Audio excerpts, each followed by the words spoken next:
And because I like to keep things fun on this channel and then try to change gears, and you see when you do that, the engine revs go really high up. Hold your foot still, okay? But don't bring it down again. These are some of the biggest mistakes that lots of new learners make when they first start learning to drive a manual car, and I'm going to show you how to do them properly. And because I like to keep things fun on this channel and make you guys win prizes, let me know how many times I say the word brakes or brake or braking, and if you get the answer right, I will choose one person to be a winner and I'll send you your prize. Otherwise, let's get into it. One of the first things you're going to learn to do in a manual car is how to get the biting point. If you can't get the biting point, driving a manual car is going to be super difficult, but it's nice and easy because you're with me. I'm going to show you how to do it properly.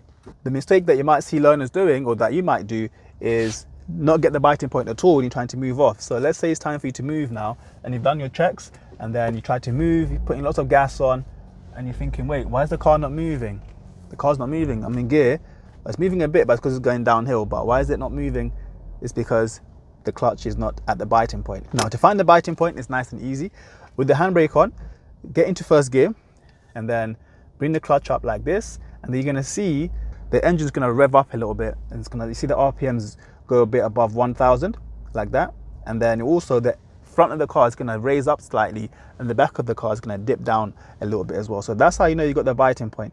Now, don't bring it any higher than this, because if you do, the car is going to start moving, but we're not ready to move right now. We're just trying to get the biting point so that we can do our checks and then move off when it's safe. Okay, so once you get to that point where the front of the car raises slightly, hold your foot still, okay? But don't bring it down again. Keep it there until you're ready to move.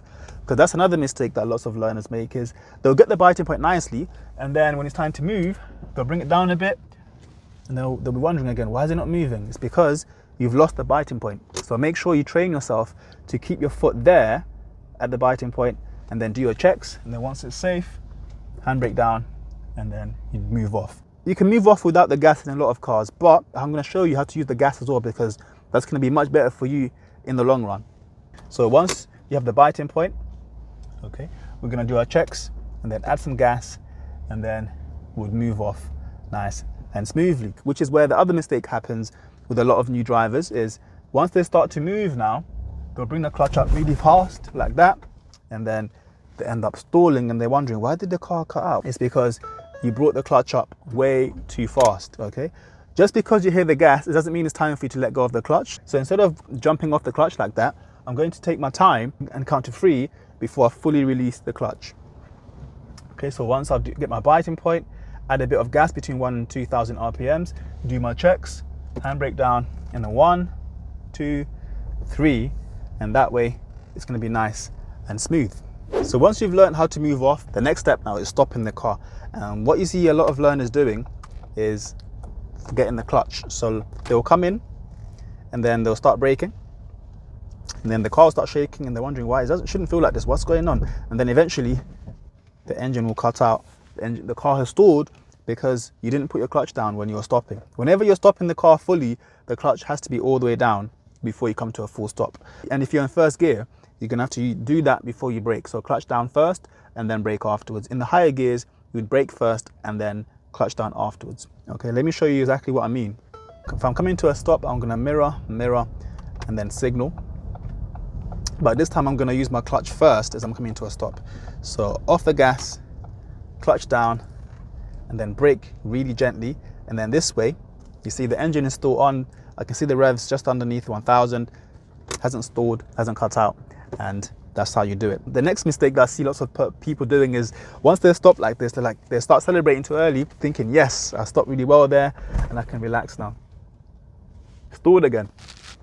Now, to avoid this mistake of stalling when you've stopped, just make sure that once you've fully stopped, don't come off the pedals straight away. And even if you do come off the pedals, always do it slowly, because that way you'll see things happening, then you realize, oh, something is wrong. Okay, if you come off straight away, you're gonna stall. But if you come off smoothly like this, and then you realize, oh, something is wrong.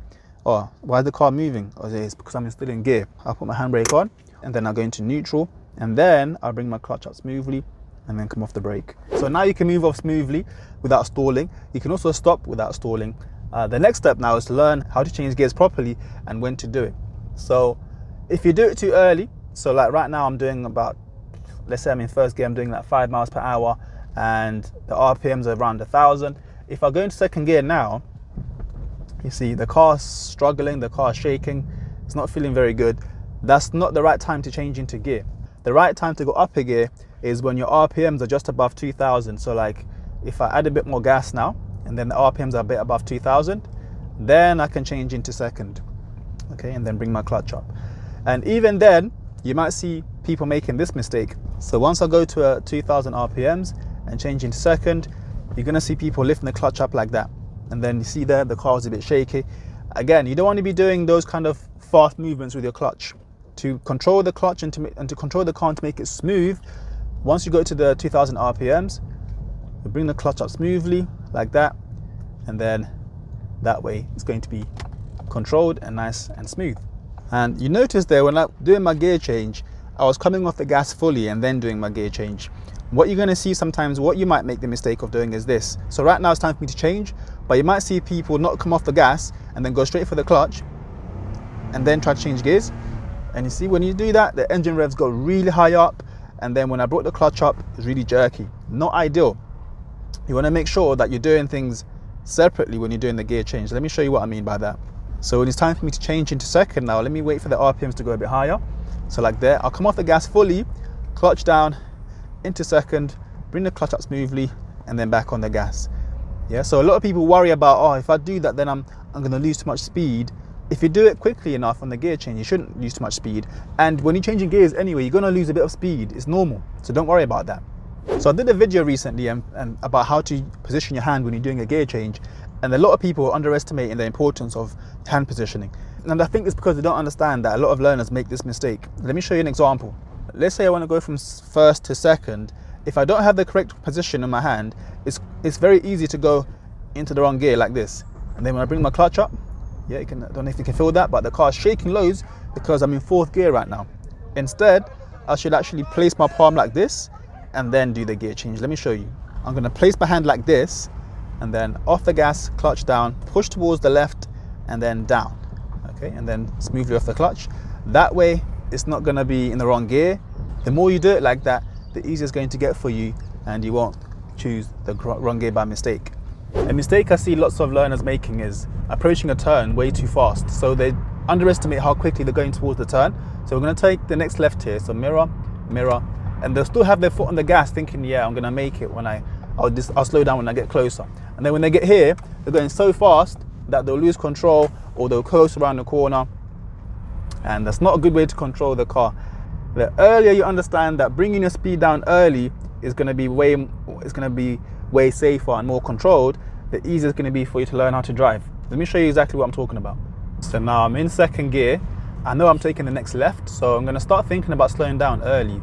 So I'll even come off the gas from now, and then I'll do mirror, mirror, then I'll let people know that I'm turning. I'll start braking from now to bring my speed down, and this way then I can actually change gears. So right now it's going to be too slow for a second, so I'll go into first, bring my clutch up smoothly, and then make the turn in first gear. You're going to hear a lot of people saying, oh, don't use first gear when you're moving, you only should use first gear when you're stopped and then you're trying to move off. In some cars like this, and in a lot of cars, you can't make the turn in second smoothly with the clutch up. You're going to have to coast around the corner, and first gear is going to be ideal for those kind of turns. And the only way to do it really is to do it while your car's moving. If you're going fast enough, it's going to be hard for you to go into first. So like, let's say I'm trying to go into first now, yeah, you see the car doesn't really allow me unless I push it a bit hard. But if you feel that resistance, it means that you're going too quick. So like this one, for instance, when I go into first now, you see there's no resistance there. I'd barely put any pressure in it, and that's how you know that that speed is okay for first gear. When you're a beginner and learning to drive for the first time, one of the biggest things that people forget is going into first gear. So like this one here, we're going to turn left, and they'll remember everything about stopping, and they might even do it smoothly, but because they're so focused on the junction and what's going on here, they'll forget that they're in second gear, and then when you try to move off now, it's not going to work that well because you're in second gear. To avoid this, get used to going into first gear on the approach as you're stopping. So let me show you. So this one here, I'm going to be turning left again. So mirror, mirror signal, and then I'll brake gently. And then once I get to the right speed for first, so like around here, clutch down and go into first gear, and then let my car roll towards the giveaway line. And then once I can see it's safe, off the brake, back on the gas, and bring the clutch to the biting point again. And then 1, to 3 is I slowly release the clutch. Okay, so remember, if you bring the clutch up smoothly and count to 3, it's going to be very smooth. You won't stall. Even at junctions, even at traffic lights, even when you've parked up and you're trying to move again, it's always going to be the same thing. It doesn't change. Once you've done all that, your instructor will probably bring you somewhere like here where it's slow moving traffic. And the mistake that people make here is they'll try to bring the clutch up too quick again, and then you see I'm getting too close to this car here. And to avoid this, you want to make sure that, first of all, give yourself lots of room between you and the vehicle in front. And then when they're moving really slowly, let me show you, let me get a bit closer so I can show you. When they're moving really closely, don't bring the clutch up too high, bring it just around there. And then once they've gone a bit further, up a bit more, and then back on the gas. So don't be scared to hold the clutch for a little bit. You're going to hear people saying, oh, that's burning the clutch, you're ruining the clutch, RIP clutch. Ignore all that. I've had this car for years and years and years, and I drive the same way, and I teach my learners the same way to drive as well, and the clutch is still really strong and it's still fine. So don't be scared of the clutch. You can hold it for a lot longer than people say. What you want to avoid is holding it and pressing lots of gas. That's where you're going to get problems. But if you just hold it without too much gas, it will be fine.